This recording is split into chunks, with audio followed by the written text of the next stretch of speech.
Welcome to the Purpose Driven Mom Show, episode 428. Today, we're talking about one of my favorite topics, prioritization. We are going to talk practically about how do you prioritize your goals. Listen, it's mid-October. We have a lot of things happening. We are thick in the holiday season.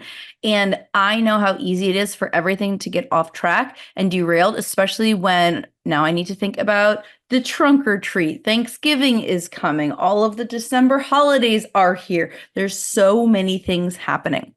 I want you to know that you're not alone. You can check out show notes at apurposedrivenmom.com/podcast 428. But let's start with the elephant in the room, which is why is it so hard? Why do we struggle so much to prioritize things? I think there's three things that are really holding most moms back. So I'm going to go through them. I want you to ask yourself, is this me? Am I doing this? Okay. Number one, my biggest problem is I got too much going on. Does this sound like you? You're like, I just have too many roles.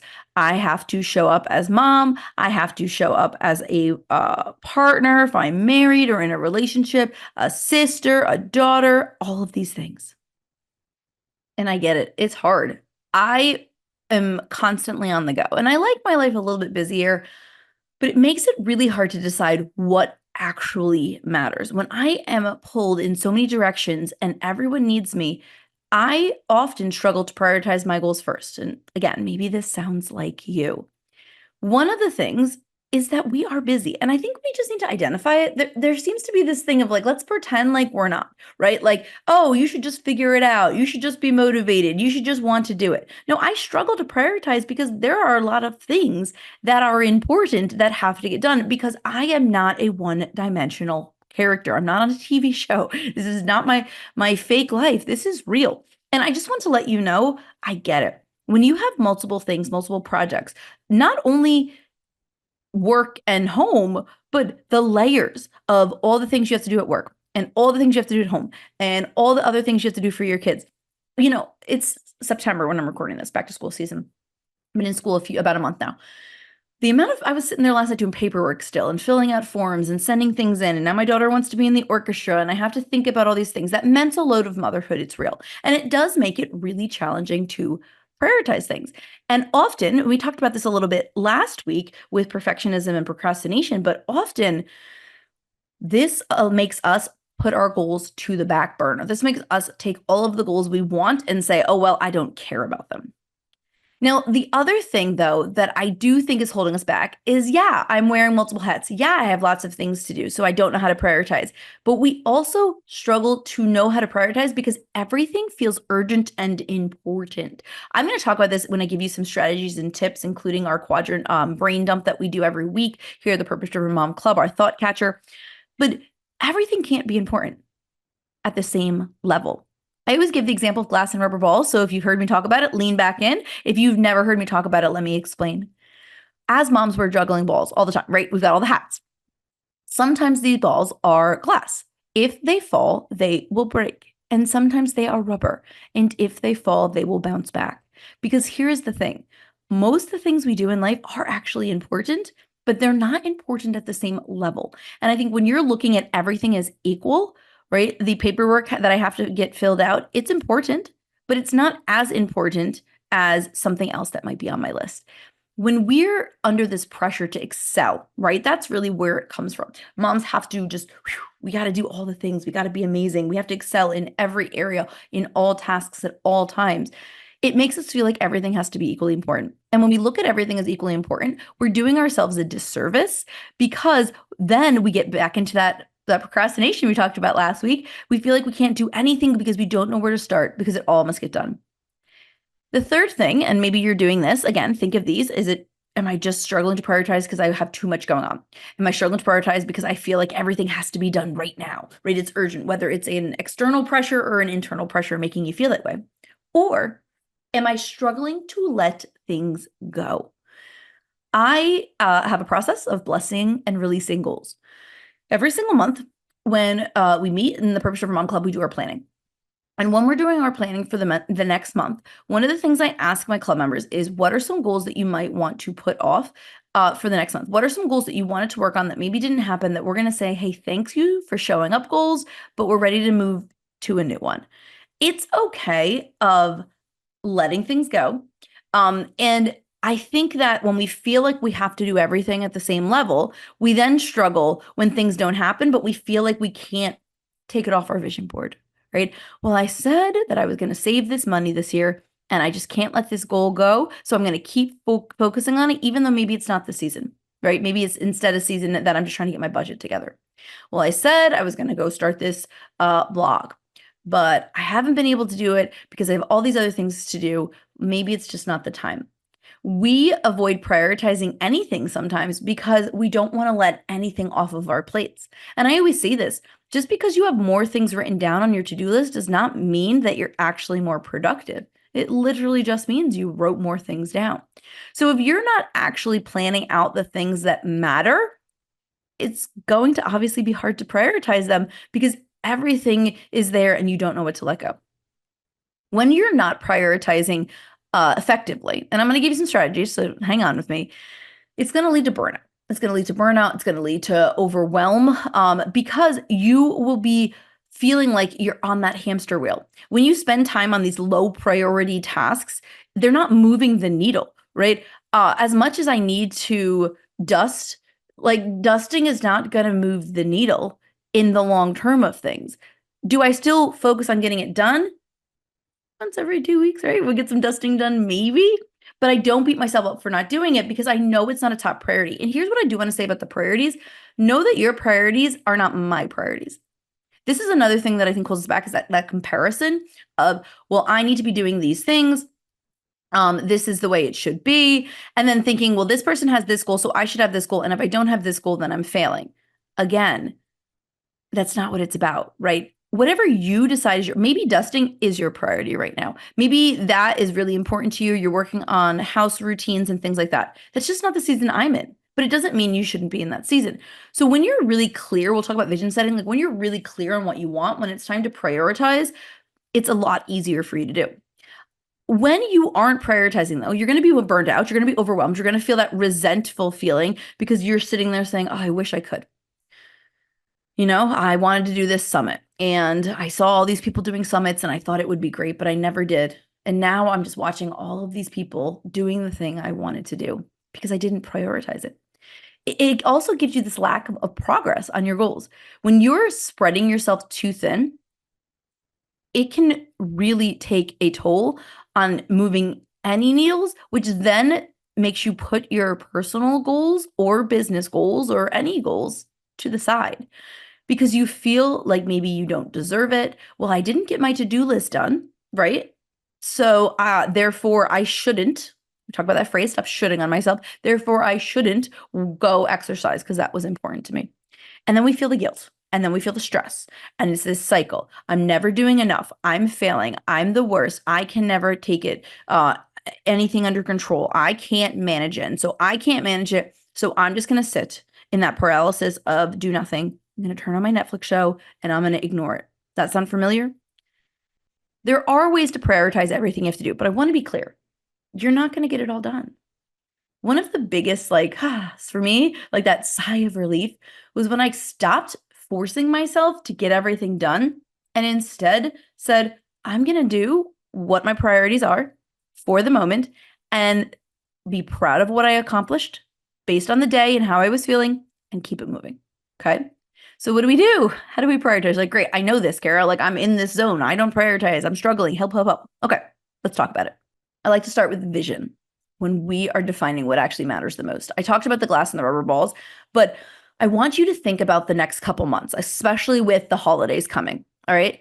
What do you want it to feel like? We do this exercise inside the club, and it's writing vision statements and then sending them to yourself using a tool called futureme.org. It's a free tool where you can send yourself letters. What I want you to do is think about the next couple months. Don't chalk it up. Oh, well, the year is over. None of this, right? What do you want the holiday season to feel like? What is going to be the most important to you? And again, glass and rubber balls. Some months, my family's my glass ball, and some months they're a rubber ball. They're always a ball I'm juggling. They're always there. But in September, for example, when the conference, my family, it was a rubber ball. It was important. We were trying to get our weekly Monopoly games in. We did our best to eat dinner and our Bible study together. We didn't spend as much one-on-one time together as I wanted. I did my best, right? And I allowed my best to be enough because I had a vision. And I knew that in September, I was going to be working incredibly hard on the conference during my work hours while they were at school and outside of my work hours. I also knew September was when I was doing all my Girl Scout stuff for membership recruitment for September. It's a busy season for my specific leadership volunteer role on top of my troop. So I knew my vision. So when it came to deciding what was going to get done, I knew what I wanted to prioritize versus if I didn't have time for it, I was okay skipping. And when you know these things, you can kind of go in with confidence that I'm living an aligned life based on my vision, my values, my priorities. Making these clear intentions is going to move it forward. Okay. I think that each month you need to look at the rest of October, November, and December. And I want you to ask yourself, what do I want my family life to feel like? Write it down. What do I want my work life to feel like? What do I want my personal goals to feel like? And you can even get specific. I always just say personal goals in general, but you could say like, my spiritual life, my financial, my relationships. You can get into each category if you want. When you have a clear intention, when you go in, you are much better equipped to say no to what doesn't serve you and yes to what does. Because no is a complete sentence, right? This is not a priority right now. That's a phrase I use a lot with my kids when they ask like, if we can buy something. I'm like, that's just not a priority right now. Or if somebody asks me to do something, hey, thanks for thinking of me, but I already kind of have my priorities for this month and I don't have space for it. Or I do and I can get it done. When you're looking at your planning, I also want to introduce you to the Big Rocks method. Maybe you've heard of it before. Let's imagine we have this jar here. In the story I heard, a professor, he went to teach his class, right? And he had this big jar, and next to it was rocks and pebbles. And he said to them, all right, I'm going to fill this jar up and see what fits. And he started with the sand and the pebbles and the little stuff. And the jar got filled and filled and filled. And then he tried to put the big rocks in, and they couldn't fit because there wasn't enough space because he had put the tiny things in first. He took it all out and he said, all right, let me do it the other way. Let me put the big rocks in first. And then the tiny things, the sand and the pebbles, started to kind of filter through, started to fit inside. When you're looking at your week and you're trying to pick your top priorities, I want you to use this method in planning. We use it in our weekly planning process in the club. We do it every week. Here are the steps, and I want you to take this. I know it's Monday when this episode airs, but take this for the rest of the week. Look at your plan for the week, and I want you to ask yourself, what appointments do I have to make? These are the first ones because we can't skip them. We have to keep them there, and you're going to put them in first. You want to back up from your planner and look at the time you have left. Now, the next thing that I recommend before we put anything else is theming your time blocks. Now, I could do a whole episode, and I have on theming your time blocks, but theming your time blocks essentially are saying this is the chunk of time during the day that these goals are going to fit. So my 6 to 9 a.m. block, that's my self-care block. That's where I put in my big rocks for self-care. I also get my kids ready for school and shower, and we get started with our day, and we, get the book bags packed and things. But it's also where I work out. It's where I do my personal growth reading. It's where I do, I have a photo goal that I've been working on this year that I work on. When you theme out your blocks, you're essentially making mini big rocks for each time block. A lot of times people will say, oh, okay, like what's your priority for the day? Pick your big three. You've heard this maybe? Your big three things you want to work on. And I get it. But as a busy mom, I am, again, back to problem number one, I'm juggling too many things. So if I just had to pick three main priorities for the day, I would not be able to choose. So what I want you to do is choose your micro three. So you're going to go through and theme out your blocks for the day. I have a self-care block from 6 to 9. From 9 to 12, that's a work block. So depending on the day, it might be podcasting, it might be working on stuff for the club, etc. 12 to 3 is my second work block. And then 3 to 6, that is my family block and my home block. So that's where I put family and home goals. 6 to 9 is activity block, where we're somewhere out doing things. And then 9 to 11, so about when I go to bed, that's my personal block. All right. So I've identified what those blocks are. And then instead of just picking my big rocks for the day, I pick my big rocks, except they're medium sized. I want you to pick 3 micro tasks for each block. So my self-care block, again, I work out. I do a 20-minute workout. And I was just talking to my husband this morning about it. How I used to do a 45-minute workout. I'm doing this 20-minute workout now and I love it because it's giving me time in the morning for other things while still making an impact on my fitness and my movement. So I am here for it. I'm like, I'm going to keep these under 30-minute workouts because I have time for that. I have time for personal growth reading and I do my photography, culling of my photos, which is part of my self-care because I enjoy it and it makes me happy. My endorphin hit. Get a look at my memories. Saw my little guy today. He was 2 in the picture. I was dying. I was like, oh my God, he was so little. So those are the 3 things I do. Now, I have a 3-hour block to complete those medium rocks in. Okay? Workout, photos, and reading. I will give it an hour at the most. An hour. Okay? That's 1 hour out of 3. I still have 2 hours to exist as a mom. I have 2 hours to do all the things and get myself showered and get the kids up and ready to go. Okay, so that guilt, we can kick it to the curb because it's not saying I'm ignoring them. It's saying this is what I'm doing. So you're going to go through and every day can be different. You're going to make little mini themes and medium-sized rocks. And then you're going to put those goals in first.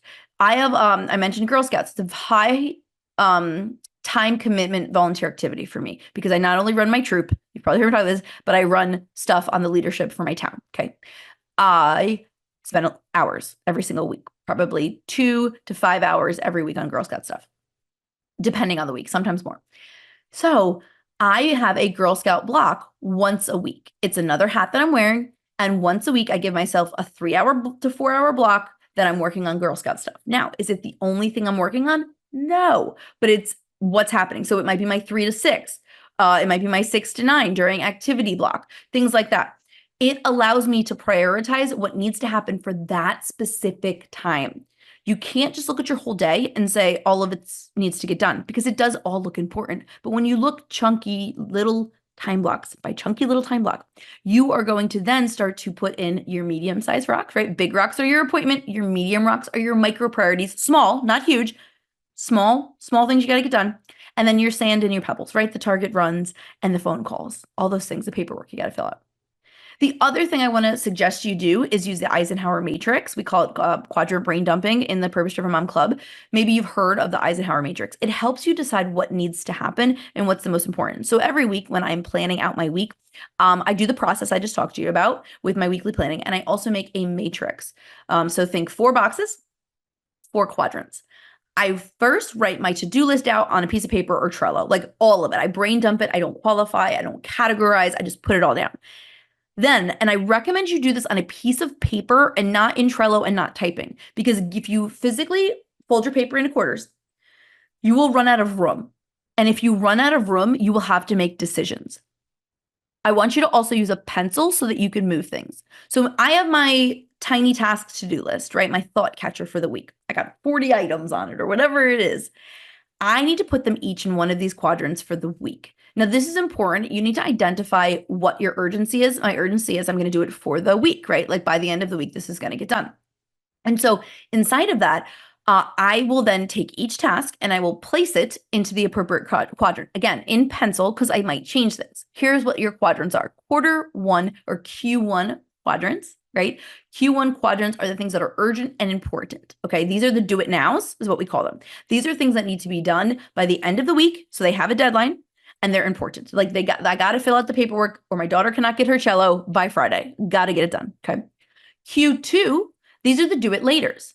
These are the things that are important but not urgent. So maybe they don't need to be done this week, but they could need to be done by next week or next month or in the next few months. All right. So a Q2 for me, it's October, might be making my holiday shopping list. Okay.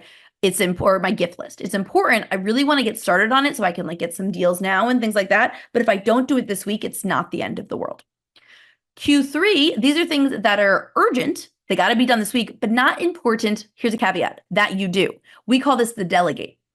These are things other people can do. My kid got invited to a birthday party. My husband is more than capable of going on Amazon and ordering a gift or picking up a card, right? I don't need to be the one always doing it. I can also delegate things out to my kids. Oh, I need to dust. It's urgent. The dust is everywhere. My allergies, like I'm like, that's not even a joke. Like I feel that, like my poor fans desperately need a dusting. My kids love to do stuff like that. They can do it. It doesn't have to be me. And then Q4, these are the drop-its. These are not urgent or important for you to do this week. There are lots of things that get on your list that are not needed to be done right now, okay? These are things we're dropping for this week, okay? That's why it's important you have your urgency. So then when you're planning your week, you've got your big rock appointments, you got your medium rock priorities. Now we take these small rocks and these pebbles and we start planning them. Now here's why I said do it on paper. If you run out of room, you have to make a decision. Not everything is a Q1, but we treat it like it is. I said this was a Q1 important task and must get done. But this other one feels more important than that one. So I'm going to move this to Q2. Now, the Q2 things, I always try to work on my Q1s first, and then I get my Q2s done second if I have time. They're a little bit more fun for me to do because they're not urgent. I'm not stressed. Same with the delegates. I can still do the things in the other quadrants, but my goal is that the priority is the things in the first quadrant need to get done by the end of the week. Does that make sense? This way, I'm feeling more aligned because I'm not just working on my quote big 3 things. If I only ever worked on my top 3 goals every single day, I would never do anything else. My floor would never get mopped. The phone calls wouldn't get made. I would just be sitting here working because I want to make money. I want to make an impact and I love my job. That's all I would really be doing. And I'd be playing games with my kids. Like I wouldn't be doing anything else. Using this method of big rock, medium rock, and small priority pebbles will allow you to grasp around what actually is important during this time. All of it's important, but maybe it's not important right now, and that's important to know, okay? And then just to close out, I said this already, but saying no, right, is okay. If you can't drive someone somewhere, if it's inconvenient for you to do something, I love to help. I have a servant's heart. It's harder for me to say no. I just finished up my people-pleasing certification, actually. I'm a certified life coach, and I have about 8 specializations, and I just got people-pleasing. Whew, was that talking to me? It's just a reminder that you don't owe anyone an explanation for things. If you need to say no, if you need to step back, say you're in a volunteer role, and it doesn't serve you anymore to do that role, you can just say no, and that's fine. I know there's these fear of what will people think, and if I can't do that. You are not in control of what people think, what they feel, and how they act based on your behavior. That's a them problem. And I just want to encourage you that when you start to step into who you are, I feel like I turned 40 this year and I'm in this like very kumbaya-y, like strong in who I am type of thing. It's freeing. It feels amazing. And I want that for you. This week, I want you to go use some of these methods to plan the week if you haven't planned the week yet. You can check out your show notes there at purposedrivenmom.com/podcast 428. If you need more help, check out all the links and the things that we talked about in this episode. I'd love to coach you. I'd love to help you as this year closes out, and have an amazing day.